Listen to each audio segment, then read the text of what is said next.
¿Cómo le va? Bienvenido a otro Personalmente, este ciclo de entrevistas mano a mano sobre la realidad política de nuestro país, que está muy preocupante en términos económicos, en términos laborales, en términos sanitarios. Y acá entrevistamos a los protagonistas que tienen mucho para decir y mucho para hacer. ¿Para qué? Para cambiar, mucho para aportar para que nuestro país le vaya mejor. Soy Marcelo Peretta, no se vaya, que ya comenzamos. Este gobierno, por achicamiento del Estado, por decisión económica estrictamente, ha rebajado la categoría de ministerio a secretaría, a la salud, nada menos que a la salud. No solamente la salud, muchas otras áreas como el Ministerio de Trabajo también lo rebajó, pero hoy vamos a hablar de la salud con quien fue viceministro de Salud, cuando era ministerio, de la Nación, cuando la presidencia estaba a cargo de Cristina Kirchner. Me refiero a Nicolás Kreplak. Kreplak, no es fácil pronunciarlo. Nicolás, gracias por venir, gracias por aceptar este mano a mano. Primera definición, dame por qué, y si estás de acuerdo, un Estado rebaja de categoría un ministerio a secretaría y cambia la salud. Yo pienso que este gobierno tiene este proyecto desde que empezó. Siempre quiso bajarlo de categoría, no solamente a la salud, supongo. Sí, porque básicamente piensa que el mercado tiene que ocupar los espacios y el Estado tiene que ser lo más chico posible. Lo vino diciendo desde que asumió. Dijo, el Ministerio de Salud de la Nación no tiene que asumir responsabilidades que le son competencia a los ministerios provinciales. Entonces, ¿y la Constitución, que dice que el Estado se hará cargo, entre otras cosas, de la salud? Bueno, pero como en ningún momento la Constitución Nacional dice eso directamente, sino que lo dice a través de los tratados internacionales. Pero bueno, este gobierno, incluso el presidente de la Corte Suprema, están intentando interpretar que los tratados internacionales no tienen jerarquía constitucional. Entonces, el argumento es, la salud es una facultad no delegada de las provincias de la Nación, como sucede con la educación. Entonces, quieren eliminar el ministerio. No se animarían a eliminar el Ministerio de Educación porque sería demasiado complejo. Pero el de salud se animaron. Digo, es tremendo que lo hagan, pero pasó con la dictadura de Aramburu y en la dictadura de Onganía, que ya hicieron esto mismo. Bajaron el ministerio a secretaría. Y las dos veces que pasó en la historia, aumentó la mortalidad infantil. La mortalidad infantil es el indicador más importante que hay en un país respecto al desarrollo social y sanitario, ¿no? ¿Cómo se mide? A ver, explícame para que la gente que nos está viendo, ¿qué me dice? Chicos, ¿de qué edad? De todos los pibes que nacen vivos en un país, ¿cuántos se mueren en el primer año? Correcto, hasta el primer año. ¿Y cómo estamos? Y seguramente empeoraríamos a partir de esto. En Argentina veníamos bajando muy fuertemente, el 2003 para acá bajó muchísimo y sobre todo bajó mucho la desigualdad. La mortalidad en el norte era mucho más grande que en la zona centro. Siempre, claro, porque las provincias más pobres... Se redujo mucho esa brecha en ese periodo de tiempo y logramos bajar por primera vez en la historia, en el 2015, a menos de 10 por cada 1000 nacidos vivos. Pasó a 9,7. Ese es el número con el que se quedó. No volvió a bajar nunca 2015 más. Decís vos cuando tu gestión terminó. Cuando terminó ahí, en 2016 se igualó el mismo número. Sí. Siempre en todos los países del mundo es una cosa que desciende, porque es como la expectativa de vida. En todos los años siempre aumenta y desciende en todos los países del mundo. Cuando no sucede eso es porque hay una catástrofe total. Que en un solo año hayan logrado interrumpir un descenso que era se salvaban 600 pibes por año y que hayan salvado 0 pibes en el 2016 es una barbaridad. Y los datos del 2017 no están todavía. Pero van a empeorar, supongo yo, porque la cuestión suponemos que empeorarán y sobre todo va a empeorar la desigualdad. Seguramente van a empeorar más en los más pobres y aunque por ahí mejoren los más ricos, el promedio te puede dar igual, pero te va a dar mucha más la diferencia. Bueno, eso que planteaste me gustaría desarrollar. O sea, vamos hacia una salud, para pocos pusimos en el hashtag hoy, pero para ricos también. O sea, en la medida que el Estado se desentiende de su responsabilidad, la asume el privado, pero con cargo. Totalmente. Si la salud es cara, si la salud tiene precio, si la salud es un negocio, la salud es para pocos. Porque como mercado, la salud es un mercado horrible. Hay otros mercados que uno podría le gustar de más o menos, que tienen que ver con la venta de cosas, de productos, fábricas, etcétera, que a uno le puede gustar más o menos cómo funciona el capitalismo, pero tiene cierta lógica del desarrollo. El mercado de la salud es muy malo porque el que compra salud, el paciente que tiene que comprar salud, no sabe lo que está comprando. No es un teléfono que uno más o menos sabe que está comprando. Una salud, le dicen esta pastilla, el tipo va y confía. Y por otro lado, le dicen, bueno, toma esta pastilla o te morís. ¿Cuál ¿Qué es el tema, precio? qué ¿Cuál es tema? el precio de esto, no? ¿Qué precio le vamos a poner? ¿Qué tema? Nos llevaste un tema de los medicamentos, Claro. es decir, que muchos informes de este año y el año anterior, particularmente a partir de diciembre del 2015, los medicamentos aumentan y no se pueden pagar. Es decir, vos estás diciendo que entre las prestaciones que en donde el mercado se impone es en el precio alto de los medicamentos, poniendo en riesgo la vida de la gente. Claro. Y el Estado se va, como pasó con el PAMI, con los medicamentos, diciendo, bueno, yo te cubría todos los medicamentos que necesitabas, ahora te cubría hasta 4. Si sos muy pobre, hasta 4. Y el sector público, ¿qué voy a hacer? Y lo voy a achicar todo lo que pueda. Que haya una guardia, un mínimo. Te Ponemos cubro lo ambulancias. mínimo, la atención primaria, el resto pagatelo. Sí, lo mínimo, nada que tenga que ver con el seguimiento de las enfermedades crónicas a largo plazo, la prevención y promoción de la salud, nada de eso, la guardia. ¿Y qué sucede? Bueno, sucede que cierran hospitales. Este gobierno de en la ciudad de Buenos Aires, desde el 2007 hasta el 2015, cerró una cantidad de camas que equivale a que se hubiera cerrado 5 hospitales. ¿Cómo fue eso? Cuando asumen quieren cerrar hospitales no pueden, porque hay una resistencia. Entonces, ¿qué termina haciendo? Lo desfinancian, lo subejecutan, se achican las camas y te da como si hubieran cerrado ya 5 camas. Ahora 5 hospitales, ahora quieren cerrar 5 más.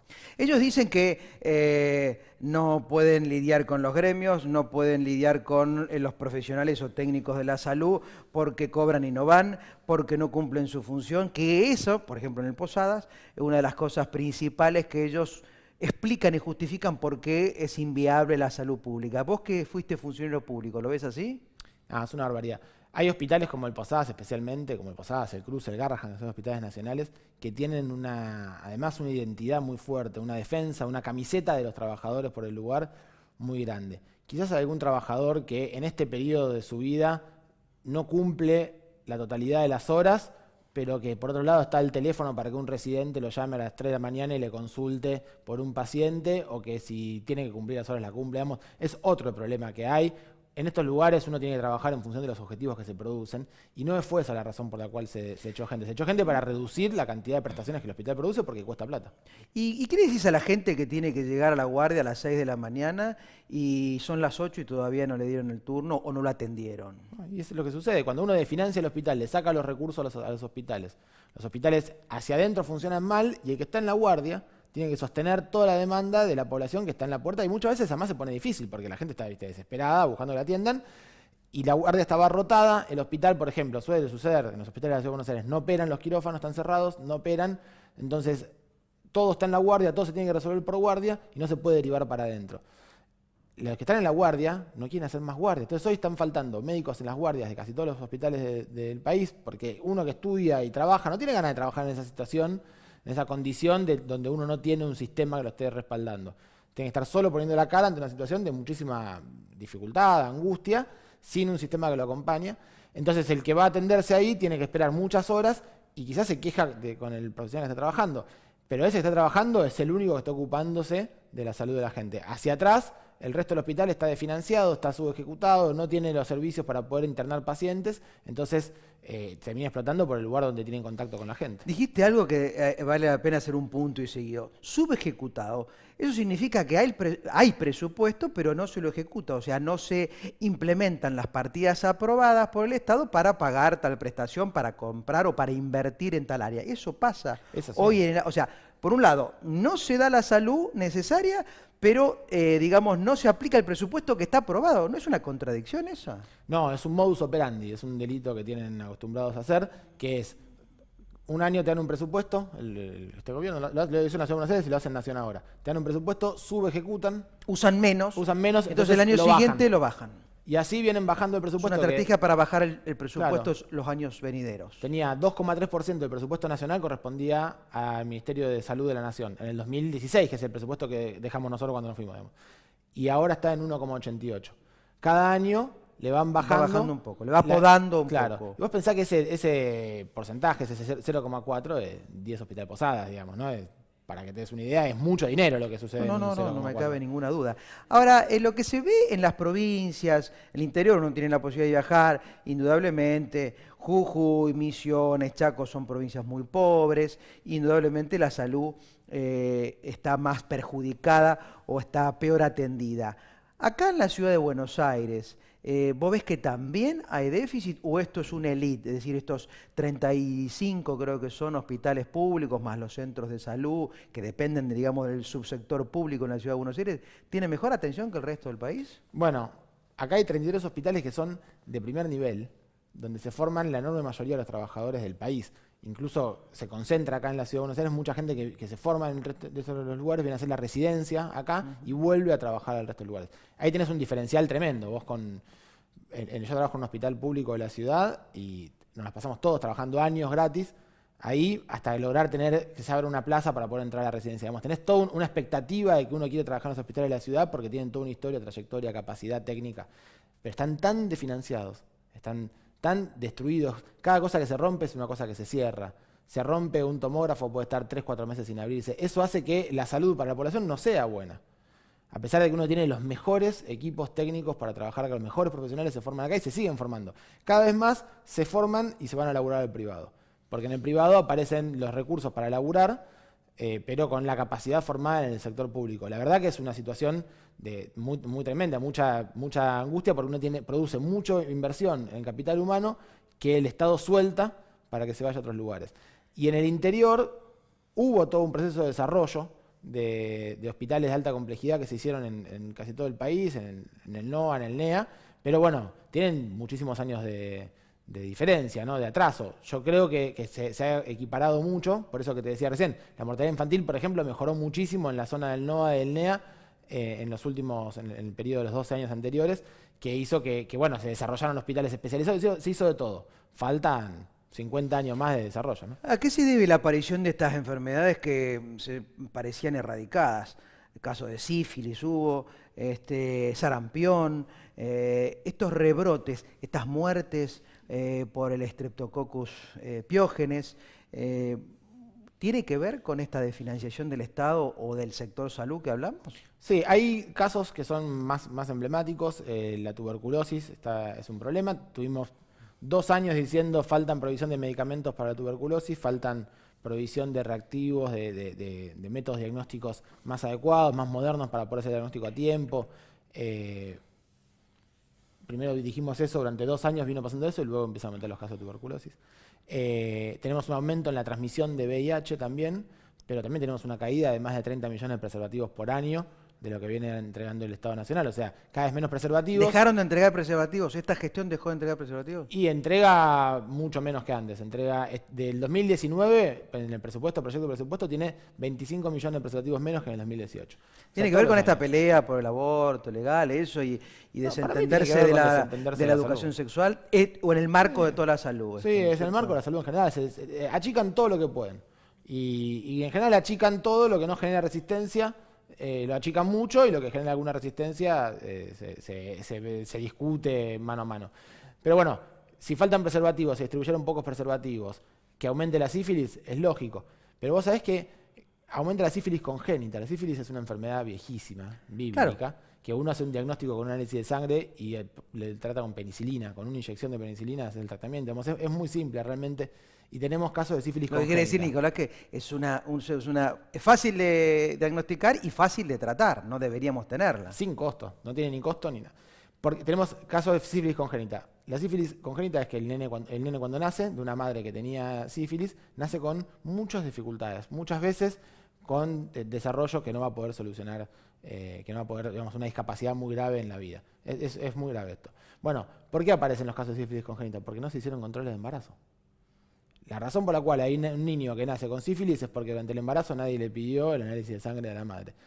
¿Sabés qué programa te obligaba a hacer, o te ponía como requisito hacer los controles de embarazo? ¿Cuál? El CUNITAS. Mira vos, me sacaste un punto. El CUNITAS recordemos, ese ahora judicializado, una situación por la cual el Estado compró, corregime, cunas y todo lo necesario para el primer año de vida para entregarle a la madre humilde para que tenga para atender a su bebé. Pero claro, eso concretamente hubo denuncias de irregularidades. ¿Qué pasó? Cortito, contámelo. De la cuestión judicial, nada, es una causa que tenía el juez Bonadío y que era una denuncia El mismo de los fotocopios de los cuadernos. Claro, es una denuncia de Ocaña con el juego Nadie, o una de esas cosas que hacen los servicios de inteligencia con los jueces para desprestigiar ¿Pero políticos. qué? ¿Pero por qué? ¿Qué le cuestionaban? ¿Que la conita no era de calidad? ¿Qué decían? Bueno, eso lo decían después, que está demostrado que no es cierto. Al principio lo que decían es, acá hay algo fraudulento porque lo produjo una empresa que no tenía antecedentes. Pero nunca es un requisito tener antecedentes para hacer algo que es la primera vez que se hace. Entonces, dicen, bueno, además seguramente estaba muy caro. Como no hubo ninguna pericia que diga que estaba muy caro, porque no hubo una pericia que diga, este es el precio, entonces esto es caro, intentaron hacer una, como no les dio bien, dijeron, bueno, vamos sin pericia, porque acá la doctora Ocaña dice que es barato, dice que esto es caro, entonces vamos a juicio sin pericia. Y la otra cosa que dijeron es, además son de muy mala calidad, pero por otro lado ganó un premio nacional de diseño industrial de la Universidad de Buenos Aires, los autores de este proyecto, y salieron todas las universidades de diseño industrial a decir, este proyecto es espectacular desde lo de diseño, así que esa parte la tuvieron que sacar, porque de hecho le habían querido prender fuego a todas las cunitas en un momento. El programa no solo le daba la cunita a los chicos, sino que traccionaba desde el sistema de salud la demanda. Decían, bueno, si ustedes vienen acá con los controles hechos, si el hospital cumple con todos los estándares de cuidado para poder hacer un nacimiento con mayor seguridad, nosotros le vamos a dar la cunita para que le den a la gente. Entonces, con eso se mejoró muchísimo la seguridad en los hospitales, la seguridad, es decir, los procedimientos, se estandarizaron las normas de procedimiento en los hospitales de una manera excelente, y vos vos le obligabas a la gente a que vaya a hacerse los controles para poder adquirir este kit, que era bueno, no era una berretonga, era una cosa buena. Con eso se redujo la mortalidad infantil al triple de la velocidad de lo que se reducía en los años anteriores. Tuvo solamente 6 meses en ejecución. En solo 6 meses triplicó, se reducía por año 0,3 mil por cada muertos por nacidos vivos. En el 2013, 2012, 2011, 2014 era 0,3. En el 2015 fue 0,9. O sea, lo que sucedió es que era un programa que ya estaba demostrado. Nosotros no lo inventamos en Argentina, sabíamos que en Finlandia hacía 70 años que funcionaba, y es el país con la menor mortalidad infantil con este proyecto, y dijimos, bueno, vamos a hacerlo en Argentina. Lo pusimos, está funcionando bárbaro, judicializaron, ¿por qué razón? Primero, para hacer persecución política, y segundo, porque así justificaron la eliminación de un proyecto que era costoso, pero que reducía la mortalidad infantil. Otro tema, vacunación, planes de vacunación. En el mundo la vacunación es esencial para prevenir justamente los problemas de salud. ¿Qué pasa actualmente con el plan de vacunación? Bueno, Argentina tiene uno de los programas de vacunación más desarrollados del mundo. ¿Tiene o tenía? No, todavía lo tiene. Lo que sucede es que se está aplicando de una manera negativa porque... ¿Subejecutada? Porque falta dinero. Por ejemplo, hubo un año entero donde faltaron muchas vacunas y además de faltar vacunas, faltaron materiales para la vacuna, para vacunar. Entonces, hubo una denuncia por parte de todos los especialistas del tema diciendo está faltando todo. Eso fue a principio de año. A los 6 meses de esto, el gobierno decide bajar una dosis de una vacuna porque no compró la cantidad necesaria. Decidir bajar una dosis de una vacuna por no haber comprado la cantidad necesaria, pero encima te habían advertido hacía 6 meses que no estaban alcanzando las cosas que estabas haciendo todos los técnicos en la carta pública que todos tenemos.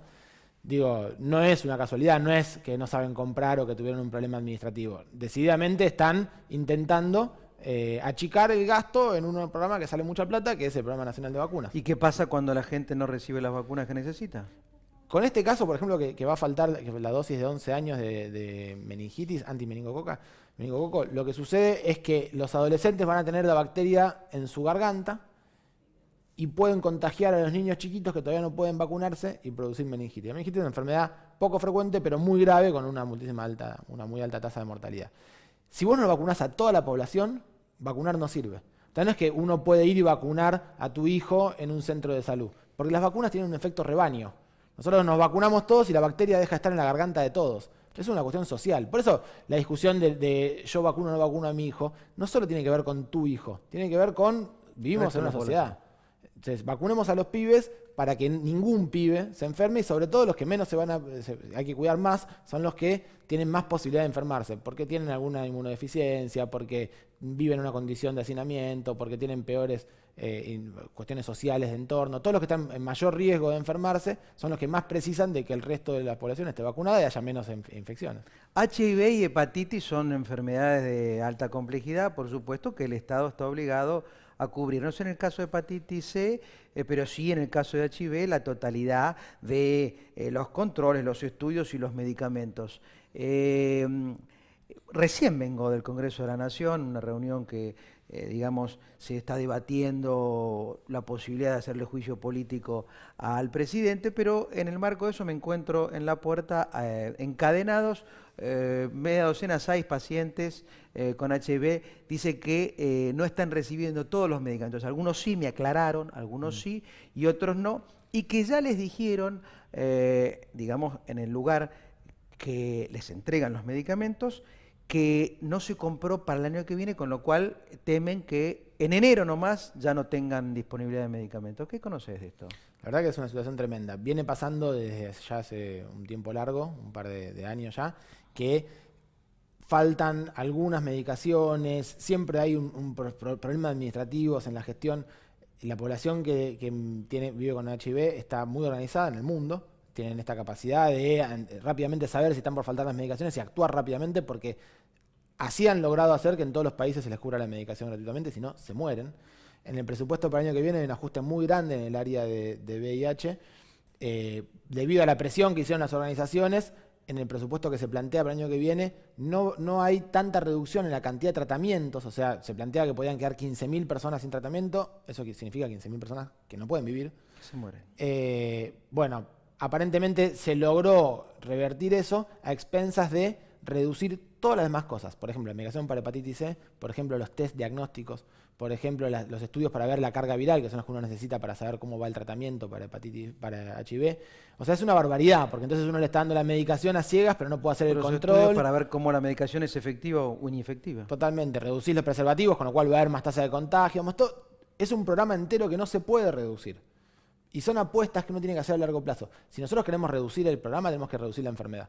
Entonces, para reducir la enfermedad, tenemos que primero curar a todos los que podamos, o tratar de que todos los que estén no contagien, que no haya más contagio. Y con eso, con el tiempo, va a bajar la tasa de contagio. Ahí vamos a poder ahorrar plata en este programa. Pero si uno lo hace al revés, es una bomba de tiempo. En 4 años vamos a terminar teniendo un problema muy grande. Si sigue aumentando la tasa de contagio en Argentina, es uno de los países donde más contagio está habiendo. ¿Ah, sí? Sí, sí, Somos en nuestro país, digamos, que más contagios está generando por, digamos, no utilizar protección en las relaciones sexuales, supongo, porque no creo que tenga que ver con las transfusiones. No, por supuesto. No de relaciones sexuales o de uso de inyecciones, Drogas. claro. No, sin duda. No, y es un problema porque Argentina tenía uno de los programas. Yo me acuerdo en el 2015 vino el director de la ONU-SIDA, que es un área de SIDA de la Organización de las Naciones Unidas, a destacar la amplitud y el desarrollo del programa de SIDA de Argentina, cómo llegaba a la totalidad de la población, y eso era muy inclusivo.